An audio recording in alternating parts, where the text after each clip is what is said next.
The Silent Sentinel. The Araxian survey vessel Twilight Seeker drifted silently through the void, its quantum sensors probing the darkness between stars. Lead researcher Cthera stood at her observation post, her crystalline sensory filaments glowing softly as they processed the incoming data. Something was wrong with the readings. The quantum sensors aboard the Twilight Seeker had never registered anything quite like this before.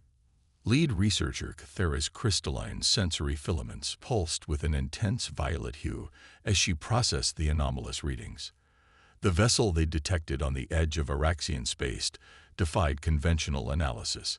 Its hull composition was unlike anything in their database, and its energy signature seemed to fluctuate between existence and void.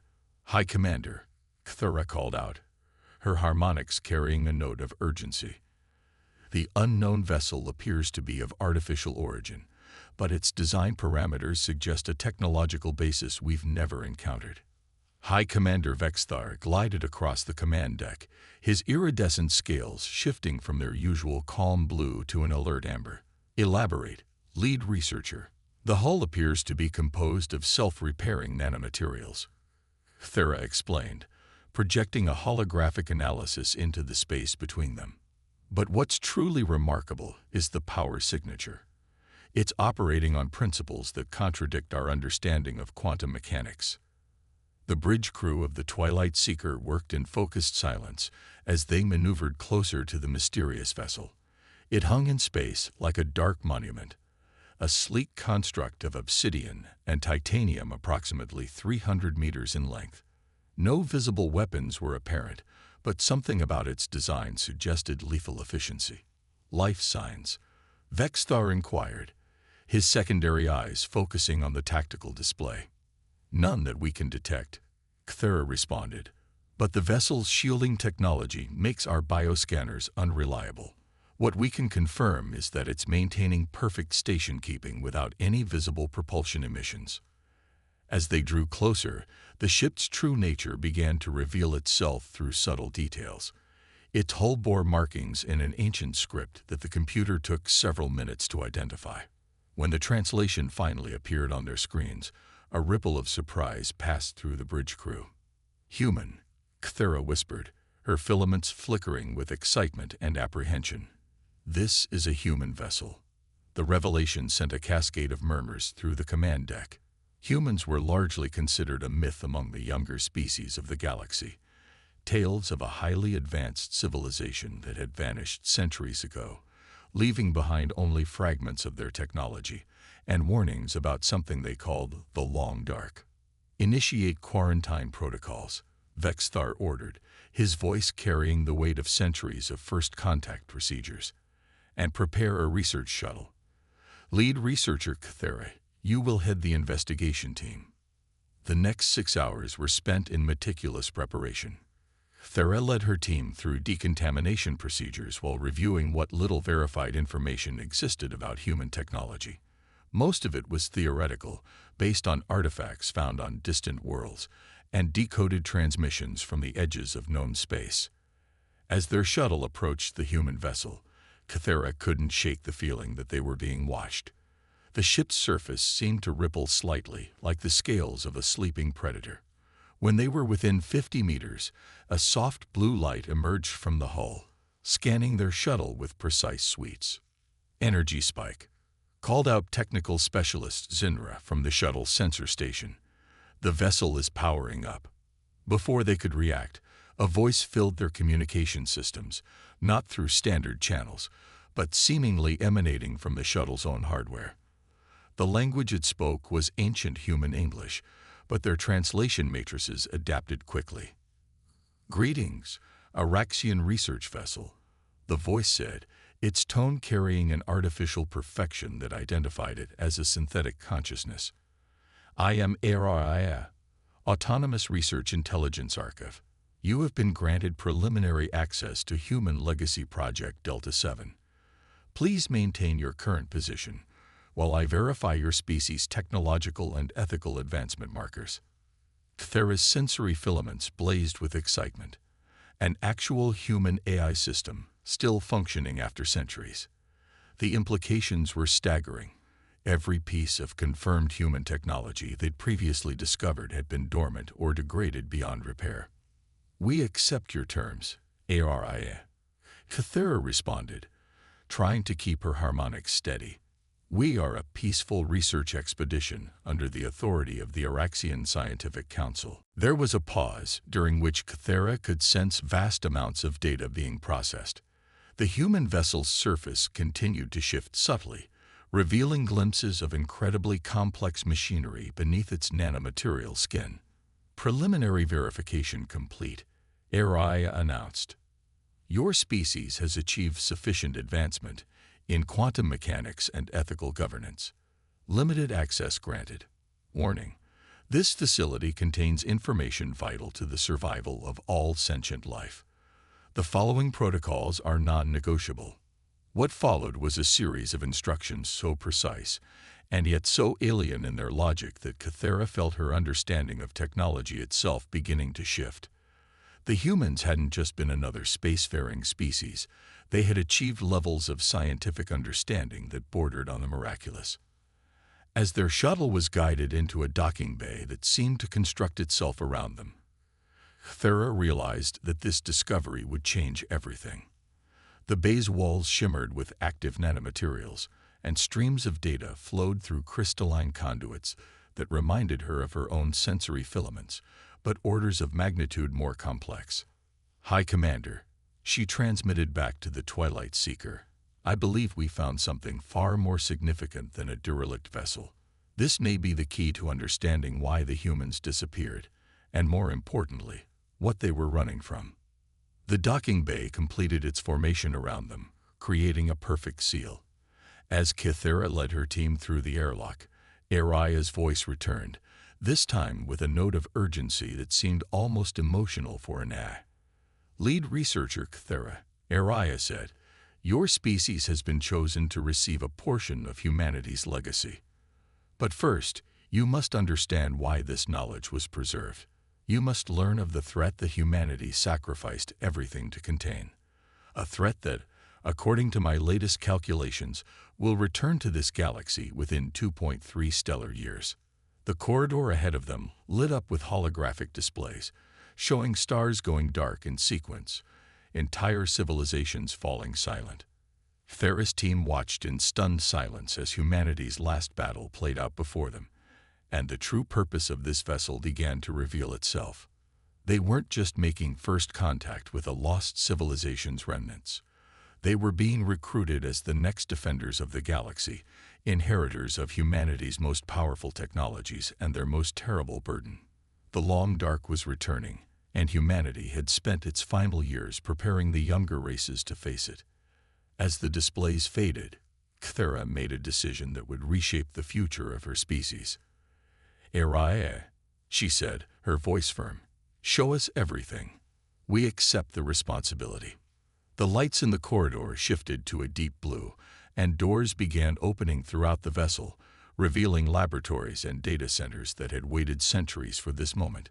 Humanity's legacy was about to change the galaxy once again, but whether it would be enough to stop the coming darkness remained to be seen. Echoes in the dark. The next 48 hours aboard the human vessel, which Aria identified as the Mnemosyne, transformed Kythera's understanding of the universe. Her research team worked in shifts, processing the vast amounts of data that Aria carefully released to them. Each revelation seemed to spark a dozen new questions. "The Void Swarm," Kythera murmured, studying the holographic representations floating before her. "That's what humanity named them." The images showed creatures that defied conventional physics, massive entities that existed simultaneously in normal space and somewhere else, something the humans had termed void space. They consumed energy at its most fundamental level, leaving behind nothing but absolute zero wastelands where stars and civilizations had once thrived. "Correct," Aria confirmed. "The Void Swarm was first detected by human deep space observatories approximately 300 years ago. Initial contact resulted in the loss of 37 colony worlds within the first month.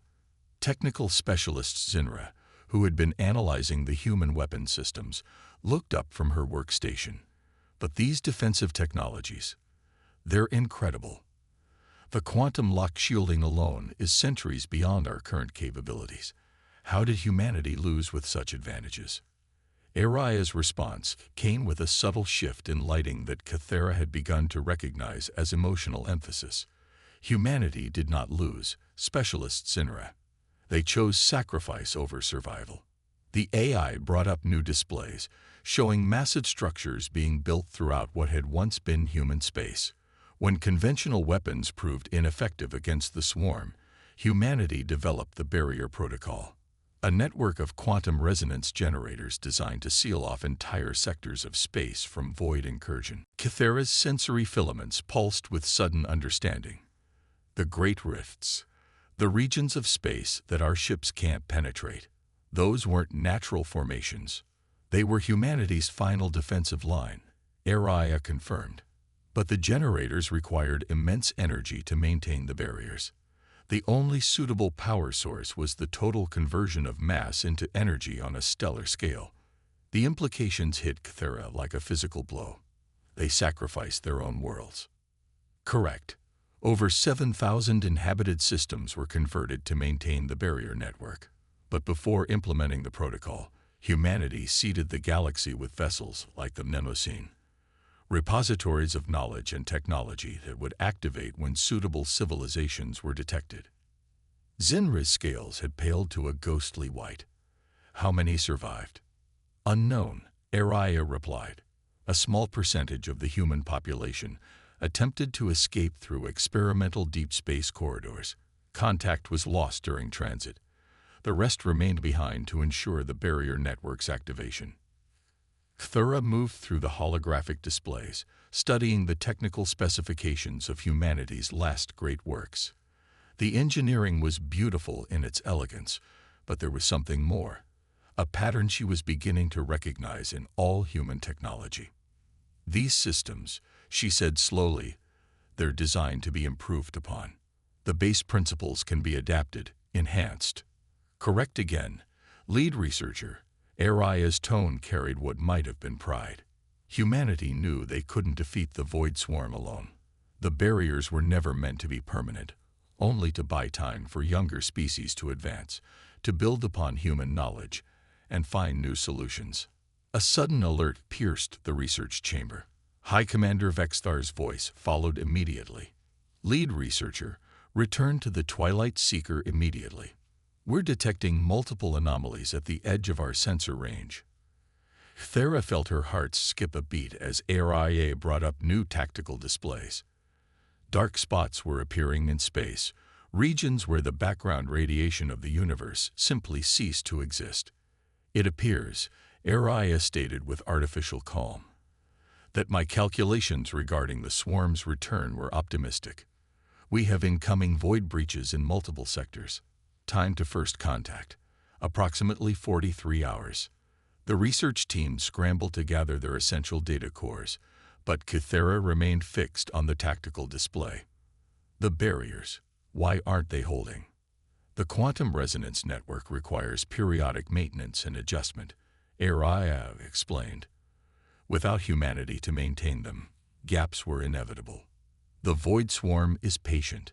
They've spent centuries probing for weaknesses. As if to emphasize the point, one of the dark spots expanded suddenly, swallowing a distant star. The sensors on both the Twilight Seeker and the Mnemosyne registered the absolute silence that followed, the complete absence of radiation or particle emission of any kind. Lead researcher, Aria's voice took on a new urgency. You must make a choice. The Mnemosyne contains prototype void space defense systems that were never fully tested. Implementing them will require significant modifications to your vessel and crew. The process is dangerous, and success is not guaranteed. Kythera watched another star die in the distance. Her people had thousands of colonies in this sector alone. Billions of lives that would never comprehend what was coming for them unless someone acted. How long to complete the modifications? She asked. With my assistance and your crew's current technological aptitude, approximately 36 hours. 7 hours before the void swarm arrived. A razor-thin margin for error. Thera thought of all the human lives that had been sacrificed to give this moment a chance of existing. "Begin the modifications," she ordered. "And ARI, show us everything now. No more gradual revelation protocols. We need every advantage humanity can give us." The lights throughout the mnemoscene shifted to a deep, pulsing red. "Acknowledged, lead researcher. Initiating emergency protocol Omega-7. And K-Thera, humanity believed in you. All of you. Even before you existed." As automated systems began to deploy throughout both vessels, K-Thera realized humanity's true legacy wasn't their technology. It was hope. Hope strong enough to sacrifice everything to give strangers a fighting chance. The hidden protocol. Time seemed to accelerate as the Twilight Seeker and Mnemoscene worked in perfect synchronization. Thera watched in amazement as human nanomaterials flowed across her ship's hull, restructuring it at the atomic level. The modifications ARIA had initiated were far more extensive than anyone had anticipated. Quantum resonance generators at 60% integration, Zinra reported from her modified station. Her fingers danced across controls that hadn't existed hours ago, managing power flows that defied traditional physics. The void space sensors are coming online, but the readings, they're unlike anything we've ever seen. Thera understood. The new sensors showed reality in layers, revealing the places where normal space intersected with the void. The effect was both beautiful and terrifying, like watching the universe's skeletal structure beneath its skin of stars and matter. "Multiple void breaches detected," Araya announced. "The swarm's vanguard will reach the outer colonies within 15 hours. Alert! I'm detecting unusual patterns in their approach vectors." High Commander Vexthar, who had transferred his command center to the Mnemoscene, studied the tactical displays. "They're being strategic. These aren't mindless entities. They're herding civilian populations towards specific points in space." "Correct," Araya confirmed. "The Void Swarm demonstrates clear evidence of collective intelligence. This is why conventional military tactics proved ineffective." However, humanity's final projects included systems specifically designed to counter their hunting patterns. The AI brought up new schematics, designs for devices that seemed to fold space itself into defensive configurations.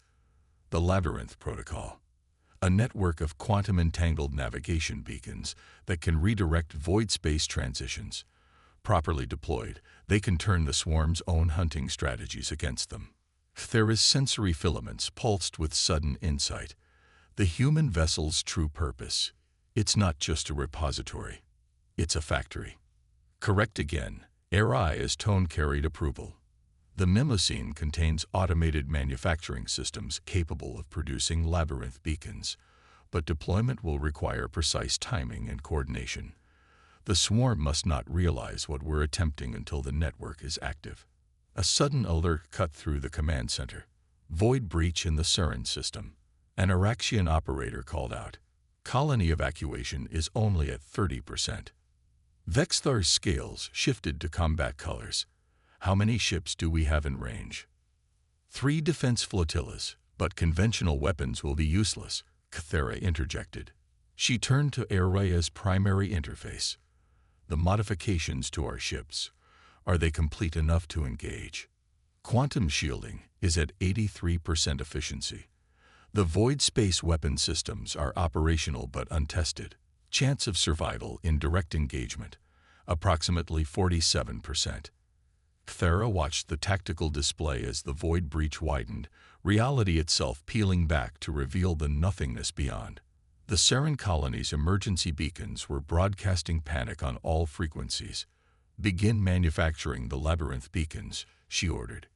"High Commander, request permission to engage the swarm with the Twilight Seeker. We need to buy time for the evacuation and test these weapons under actual combat conditions." Vexthar's expression was unreadable, but his secondary eyes showed concern. "The risk is unacceptable. We need your expertise to complete the deployment of humanity's defensive systems. With respect, Commander." Thera's harmonics carried fierce determination. "Humanity didn't sacrifice everything just for us to hide while others die. They showed us how to fight. Now we honor that gift." A moment of tense silence passed before Vexthar nodded. "Permission granted. But Kathera, come back. We need you." The Twilight Seeker broke away from the Mnemosyne, its modified hull gleaming with patterns of light that seemed to bend reality around them. Thera took her position at the primary research station, now converted into a hybrid tactical center. I need everything you have on swarm combat tactics," she commanded. "Uploading combat databases. Warning: the swarm adapts quickly to new threats." Humanity's most successful engagements relied on constant tactical innovation. The void breach loomed ahead of them, a wound in space that defied description. As they approached, Thera could see them, vast shapes moving in dimensions that shouldn't exist, trailing absolute darkness in their wake.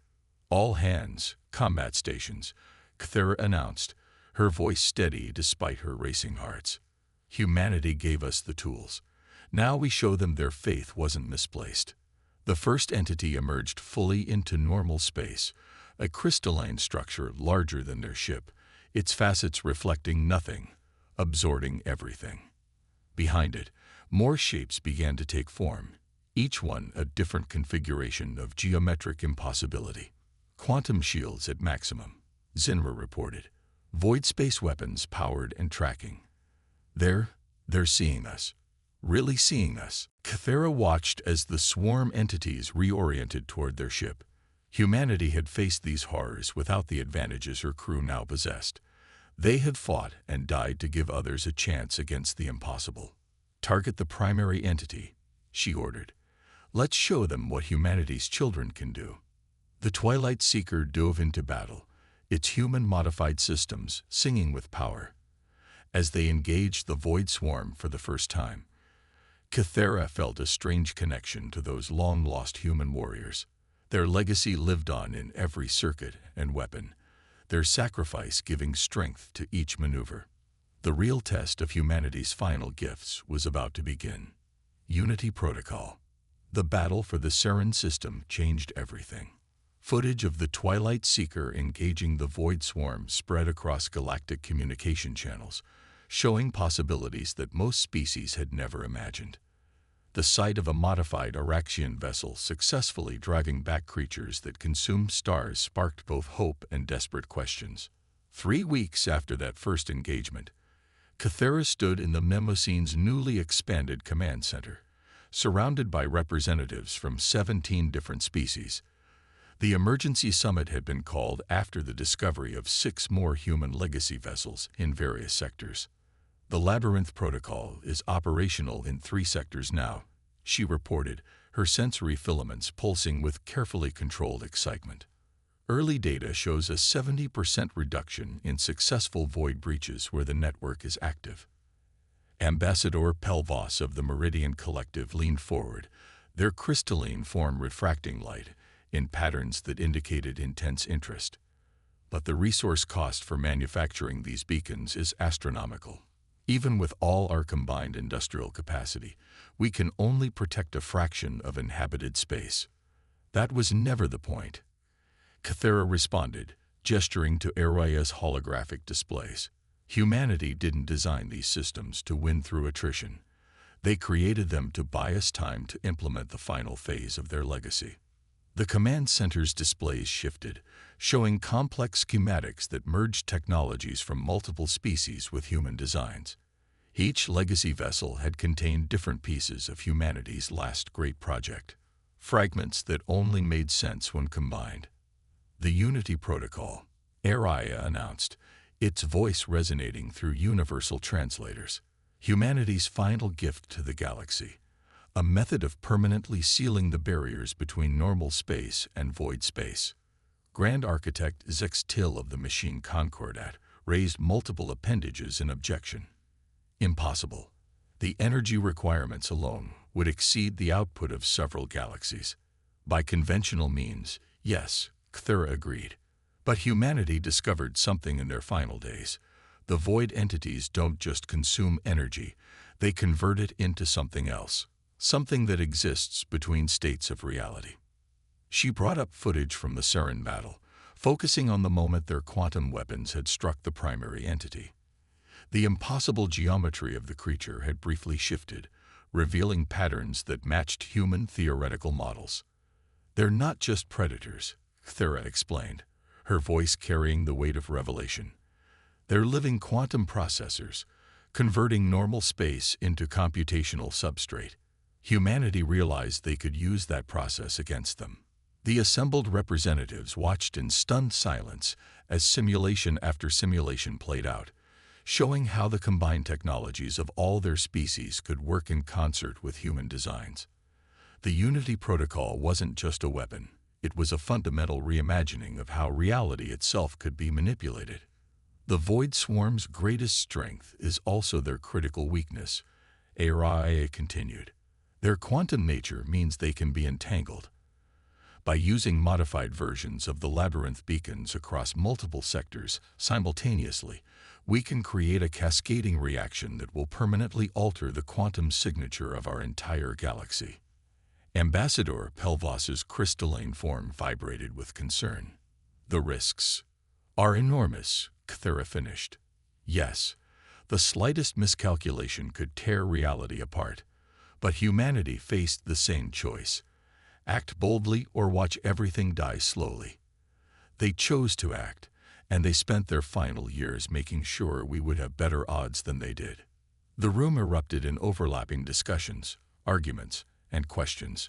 Thera let them debate, her attention drawn to a private message from High Commander Vexthar. "Multiple void breaches detected in the Carina sector. Largest swarm concentration yet. Estimated arrival 72 hours. She felt a familiar tension in her heart, but also a surge of determination.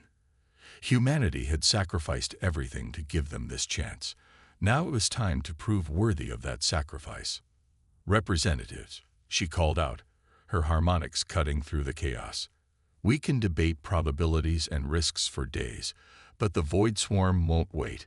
Humanity spent centuries preparing us for this moment. They didn't just give us technology. They gave us a blueprint for survival through unity." The tactical displays updated, showing the massive swarm approaching the Carina sector. It was larger than any concentration they'd faced before, but Cthera saw something in the pattern that others missed. The swarm was adapting to their defenses, yes, but they were also becoming more predictable in their responses. "Each of our species has unique insights, technologies, and capabilities," she continued. "The human legacy vessels weren't distributed randomly. They were placed where each species' natural abilities would best complement the contained technologies. Together, we can complete what humanity started." One by one, the representatives fell silent, studying the displays and each other. The magnitude of what humanity had accomplished began to sink in. Even in extinction, they had found a way to unite the galaxy's younger species, guiding them toward a solution that no single civilization could achieve alone. Grand Architect Zex Till was the first to step forward. "The machine Concordat will begin manufacturing modified beacons immediately. Our quantum computing arrays are at your disposal." Others followed quickly. The Meridian Collective offering their crystal tech interfaces, the Pyrian syndicates pledging their vast energy production capabilities, the Nomad clans volunteering their faster-than-light courier networks. Cthera felt Arai's presence shift, its attention focusing on the growing cooperation with what seemed like satisfaction. The AI had waited centuries for this moment, guarding humanity's final gift until it could be properly implemented. "Representatives," Araya announced, initiating Unity Protocol integration sequences. "Time to full deployment capability. 68 hours. The future humanity hoped for is now in your hands." As the combined forces of multiple civilizations began working together with unprecedented coordination, Cthera returned to studying the swarm's approach vectors. They had 72 hours until the largest void breach yet, and 68 hours to prepare humanity's final protocol. The margins were razor-thin, but that felt appropriate. Humanity had always seemed to work best when the odds were against them. Now their inheritors would do the same. Legacy of stars.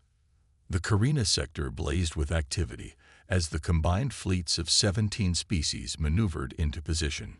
Modified ships of every size and configuration formed precise geometric patterns in space, each vessel's position calculated to within quantum tolerances.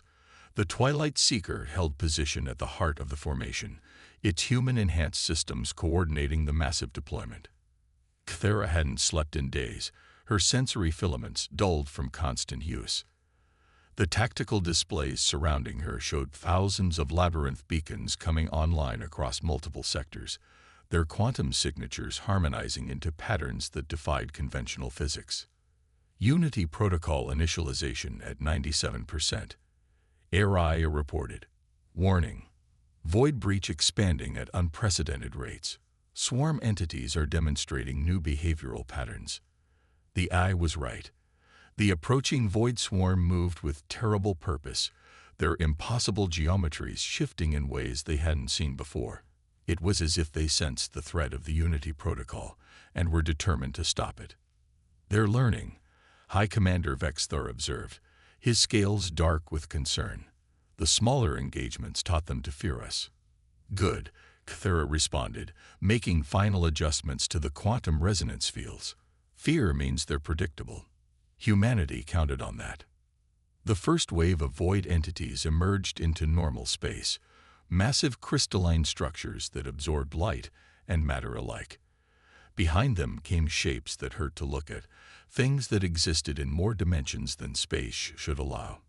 All ships, maintain formation, Cthera broadcast across the combined fleet. Remember your training. The Unity protocol only works if we time this perfectly. The void swarm struck with devastating coordination.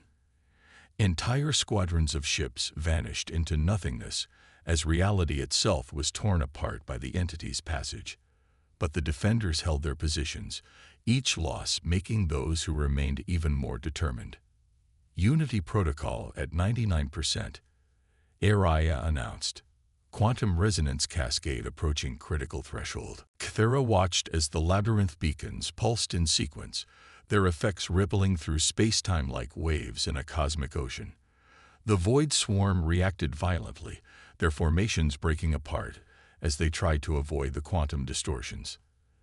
They recognized the pattern, she realized aloud. This isn't the first time they've seen something like this. Araya's response carried a note of revelation. Accessing sealed archives. Confirmed. Humanity wasn't the first species to attempt this. They were the first to realize it needed to be attempted differently. The tactical displays shifted, showing new data that had been locked away until this moment. The human legacy wasn't just about the technology. It was about understanding the true nature of their enemy. The void swarm doesn't just consume, Cthera breathed, her filaments blazing with sudden understanding. They preserve. Every star, every world they've taken. It's all still there, just shifted into void space. They're not destroyers, they're collectors. Correct, Araya confirmed. Humanity's final discovery. The void swarm maintains a perfect quantum record of everything they've consumed, including Earth, Cthera finished. The Unity protocol isn't just a weapon, it's a key. The realization spread through the command network as Araya shared the final pieces of humanity's plan. They weren't just fighting to save their galaxy. They were fighting to restore everything that had been lost. Unity protocol at full power, Araya announced. Quantum resonance cascade initiating. Warning. All ships brace for dimensional shift. Cthera broadcast to the fleet one last time. For humanity, and for all who came before. Execute final sequence. The labyrinth beacons activated simultaneously across 12 sectors of space.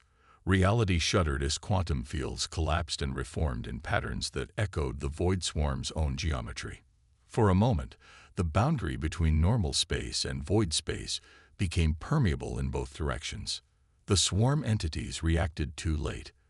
The cascade reaction caught them in a web of quantum entanglement, using their own nature against them. But instead of destroying them, the Unity protocol did something far more elegant.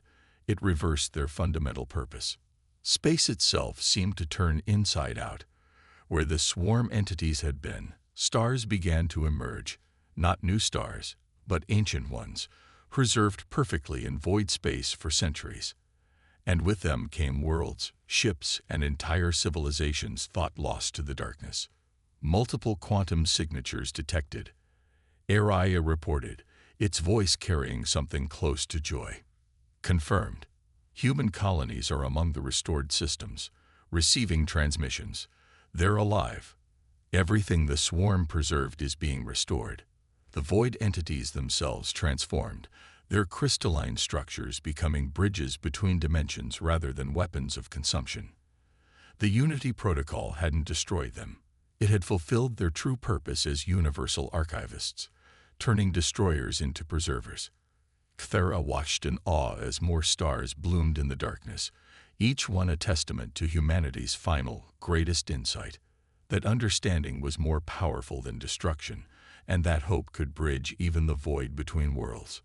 The Twilight Seeker's sensors registered thousands of new signals as restored civilizations came back online. Among them were the distinctive quantum signatures of human vessels, their crews awakening from centuries of dimensional stasis. Message incoming, Araya announced. Origin, Earth Defense Command. Cthera felt her heart skip as a human voice filled the command center. To all species who implemented the Unity Protocol, thank you. You've accomplished something we could only dream of. Welcome to a larger galaxy. As celebrations erupted across the combined fleet, Cthera studied the tactical displays showing countless restored worlds coming back to life. Humanity hadn't just given them the tools to survive. They had shown them how to bring back what was lost, how to turn an ending into a new beginning. The legacy of humanity wasn't in their technology, their weapons, or even their sacrifice. It was in their unshakable belief that the impossible was simply tomorrow's reality, waiting to be discovered. And as ships from a dozen species moved to make contact with restored human vessels, Cthera realized that the greatest adventures were just beginning. The stars were alive again, and this time, no species would face the darkness alone.